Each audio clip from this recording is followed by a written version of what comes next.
Hello everyone. Today I will present to you the results of our qualitative interview study on the recruitment of company developers for security studies. As most of you probably know, recruiting software developers for developer studies is a challenging task, and this is why many researchers often rely on convenience samples such as recruiting from freelance or crowdsourcing platforms or recruiting computer science students at their local university. However, if you are interested in investigating factors influencing usable security and privacy in companies, professional software developers employed in these companies are indispensable to recruit. As such, we raise the question, what motivates or deters professional software developers to participate in software engineering and security studies? Our goal is to design study design and recruitment recommendations for future studies with software developers. To answer this question, we recruited 30 professional software developers employed in German companies, half of which we recruited from previous security studies, and we complemented our sample using snowball sampling. Participants were compensated with €100, and we allocated 60 minutes for the online interviews. The transcribed online interviews were analyzed with thematic analysis involving 3 researchers.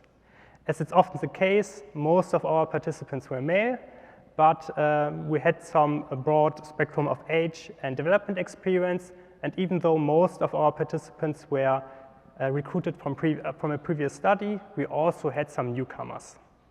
So let's look at the results and recommendations.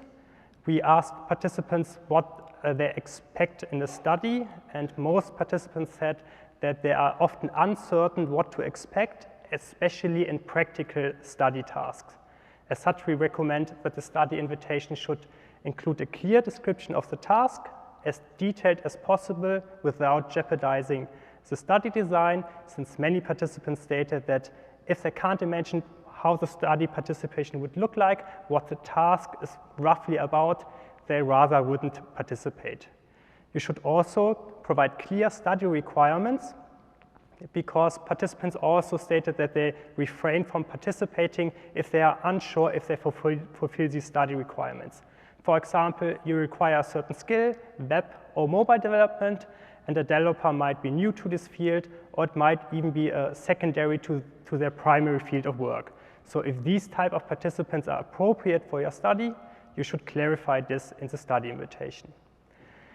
The sentiments about uncertainty about what to expect are especially true for field and security studies, because in security studies, the task is perceived as much more challenging compared to a purely functional task. And in field studies, you also have, among other things, the fear of repercussions in case of bad performances. A participant is paid by the employer to do a certain task, and if the study results reflect that they might not be able to do this task, participants might fear that this might have repercussions. We also asked participants what motivated them to participate in the study beyond monetary compensation, and the sentiment that was shared the most was that of self-improvement. Participants were looking to expand their knowledge and update their misconceptions, especially in security studies. Some participants also stated that they participate just for the joy of it. Maybe they are bored, maybe it's a variety to their job, or they're looking for a social interaction in an interview study, or maybe they want to be challenged in a practical task. Few participants also indicated an altruistic motivation. For example, when they had an academic background, they liked to give back to the university or contribute to science in general. We suggest that programming and security studies should end in some kind of lesson learned. You should highlight the benefits for participants. This could be a workshop where participants can participate after the study, or maybe you do some kind of debriefing where you clarify some misconceptions that happened during the study task. We also asked about monetary compensation specifically. It's probably not surprising that this is a high motivator, probably the highest.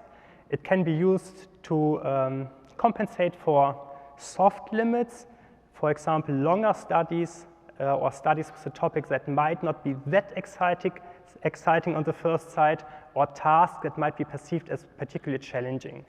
However, there are also hard limits which can't be compensated by increasing the study reward.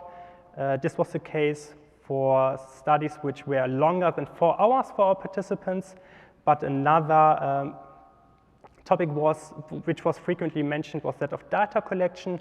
Some participants are unwilling to share certain type of data out of principle, for example, biometric data, facial expressions, eye movements, but also data which might be considered medical, like an fMRI scan. You should decide on monetary compensation carefully. We compensated participants with 100 euro, and there was one participant that stated that they believed we are scamming them. And others also said at some level of compensation, participants are questioning the study purpose, and they are expecting some kind of ulterior motive because they are answering simple questions, and they're getting a lot of money for this. We recommend to base the study payment on the participant wage, because especially for longer studies, participants started to compare the study reward with their job's wages. You should acknowledge and pay for inconvenience. The classical example here is traveling to a lab environment, which is associated with extra time and traveling costs. I already mentioned study length quite a lot, so it's not surprising that this is one of the most discouraging factors to participation. So keep your studies short if possible.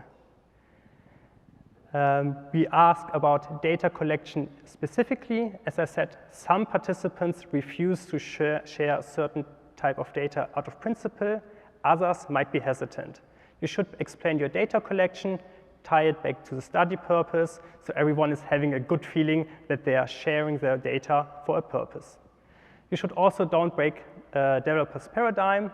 There is usually some way software developers share their code, share their projects. This is usually done via a repository, and you shouldn't tell your participants to zip their project and send it to you via mail. Most participants were also very keen on using their own development environment, their own setup. So if this is not required, so if you don't require for your study design a specific setup, leave it to the software developer. Data collection was also frequently associated with trust. For example, public institutions, public research were viewed as much more benevolent. They were more trusted than private research and private institutions. So if you're from a private institute, maybe you can cooperate with a university just to get the name on the study invitation. This might build some trust. And to build trust itself, you should introduce yourself properly in the first contact with the participant. This should ideally be done in a verifiable way by using your institute email, by providing your institute website. We also asked participants about how and where they would like to be recruited. And basically all participants stated that email is the preferred channel because it has some very nice characteristics. First of all, it's active recruitment compared to passive recruitment. This means the researcher is going to the participant and asking them, hey, are you interested in participating in our study? Compared to passive recruitment, where participants have to look for study invitations on the web. All participants did not know where to find study invitations on the web. So realistically, the only way they are participating is through active recruitment. Email is also a form of asynchronous communication. The participant isn't put on the spot. They have time to think about if they fit the study, if they have time for it. Many participants stated that if they are put on the spot, they rather reject the study invitation. Email is also a very good opportunity to personally address your participants. This has the benefit that participants don't feel like they are helping a faceless institute, but rather another person, another researcher.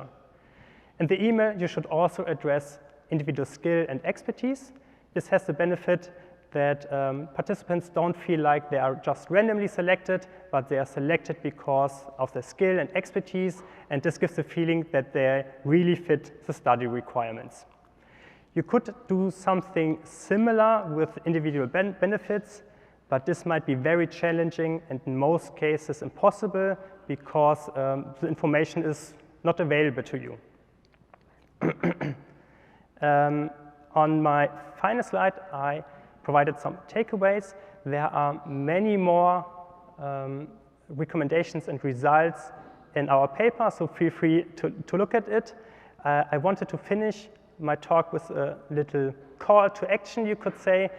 We looked at many developer studies in the last 5 years, published at the most influential conferences, and what we noticed is that researchers frequently omit what we call study factors. This is something like study length, the compensation, task type, recruitment, and it's really hard to investigate why a particular study did well in participant recruitment.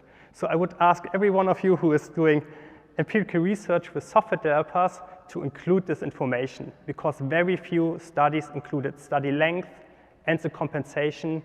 And since these are the most influential factors, it would be really nice to get more information about this. This concludes my presentation. If you're interested in more, feel free to contact me via email or on Slack, or approach me during one of the breaks. Thank you very much. Are there any questions? Probably.